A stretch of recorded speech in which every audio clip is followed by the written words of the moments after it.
anticipated a big game from Kyle Gibson this afternoon, and boy, did they get it. 6 shutout innings. He scattered 4 hits and a couple of walks. Was outstanding. Pitched very well with the lead.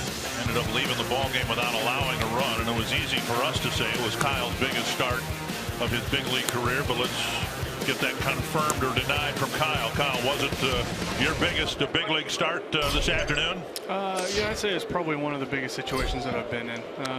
I wouldn't say that these games are must-win, but to this point of the season, with 6-7 games left, it's probably must-win for us. So to be able to go out there and put up a few zeros and pitch with the lead was a lot of fun. Let me ask you, Joe Mauer, second hitter of the ball game, boom, home run, his 10th of the year, 1-0 lead.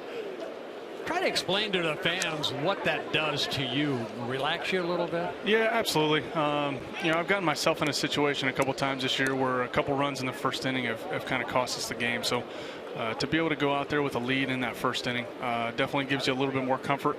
I understood that. The blast to center field. Hicks going back, still going back, open for a bounce, and he'll get it. It's a leadoff double for Abraham Almonte. Pelfrey fell behind 2-0 and ends up giving up a double to Almonte. Continue on, Kyle. Yeah, I mean, obviously the last time I faced these guys, I gave up the leadoff homer to Kipnis. So you automatically go out there understanding that, a solo homer in the first inning doesn't give up the lead or anything like that. So, I mean, it definitely gives you a little bit of comfort. I'm sure, Bert, you've talked about it more than a couple times, but pitching with the lead is definitely more comfortable than pitching from behind. Well, what you did is you put a 0 on the board, and then in the 4th inning, when they put 4 on the board, you did it again. You put another 0 on the board, and that's what I like to see. Yeah, I tried to make it interesting that inning there with a couple outs, but Molly told me after the 5th inning that I kind of kept making them nervous today by walking the leadoff batter or walking somebody with 2 outs. So I'll clean that up hopefully before my next time. I don't need Molly being nervous in here every inning. Batter is Adam Moore, the catcher. Hey, let me ask you something, Kyle. I always talk about, they've said the word pressure.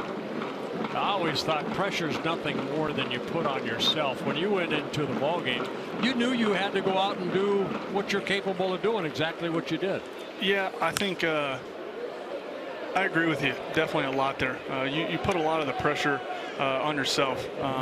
That was one of the questions post game with the media, and for me, I understand the situation and the gravity of each game, but at the same time, it's still another baseball game that my job doesn't change. I need to go out there 6-7 innings, whatever it is, and put up as many zeros as possible, and give the team a chance to win as many times as possible. So yeah, even though a win is really important at this time for us, Pelfrey's job tonight doesn't change. He just needs to go out there and give us a chance to win and give us as many zeros as possible and give the offense a chance to get the lead and the bullpen to close it out. Well, there's a big strikeout right there of Adam Moore in his first major league at bat. Kyle, you don't strike me as a guy who gets too wound up before a start. I mean, it's just like another day at the hotel for you, another day on the bus and all that.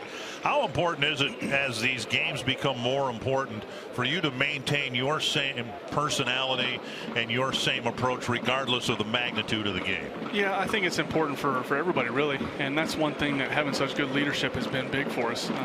We, like I've said a couple times already tonight, each game is important and each win is important. That's into center field off of Pelfrey. Hicks charges. Here comes the runner. Hicks's throw well off the line and past Herman, and that will allow Martinez to go to second. I think that liner actually hit Pelfrey and then skipped into center field, and then Hicks's throw was off target by plenty, and the Indians get the first lead 1-0. Yeah, that's what you don't want to do, what Aaron Hicks did right there. He overshot the cutoff man, and that ball getting away from the catcher Herman. You can see might have got a piece of Pelfrey right there, and then the throw right there allows Martinez to go from first to second in the scoring position. A couple of well-hit balls here in the second inning. First time through the order, and the Indians have 3 hits and 2 walks, and so far 1 run against Mike Pelfrey. And it'll be an error charged on Hicks on the throw, allowing Martinez to get to second. Actually Hicks's first error of the year. Kipnis, the batter, he lined out to Plouffe to start the ball game.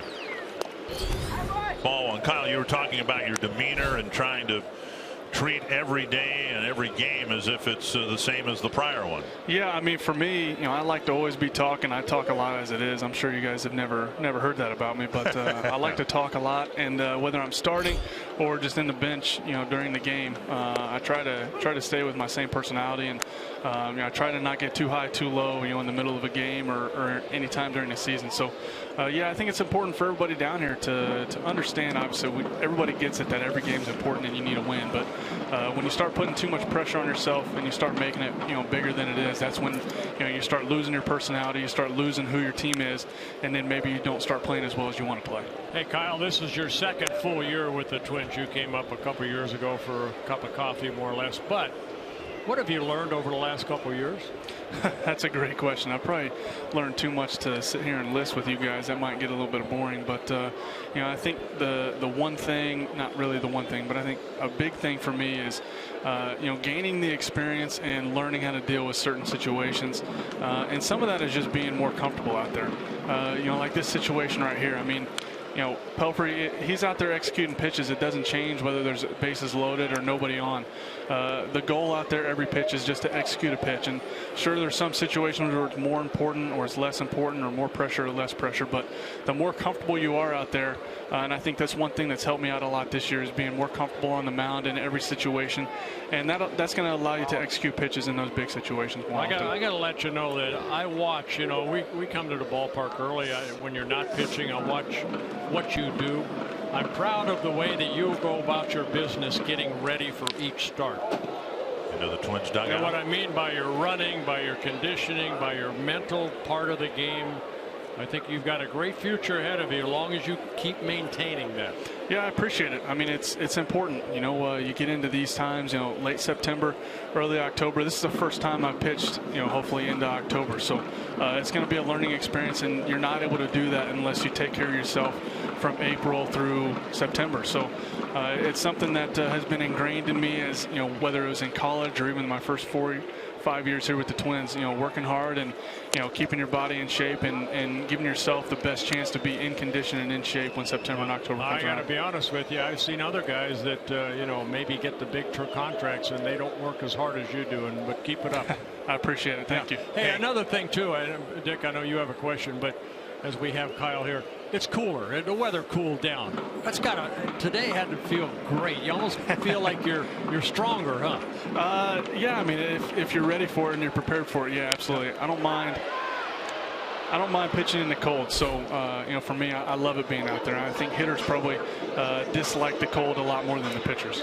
Hey, there's a chance. But it's 60 degrees. That's not cold. That's not cold, but it's different. I mean, when the sting's in the air, sometimes some guys like Pelf, I don't know that he ever pitches in long sleeves. Yeah. Now, I'm a long sleeves guy if it's 70 or below.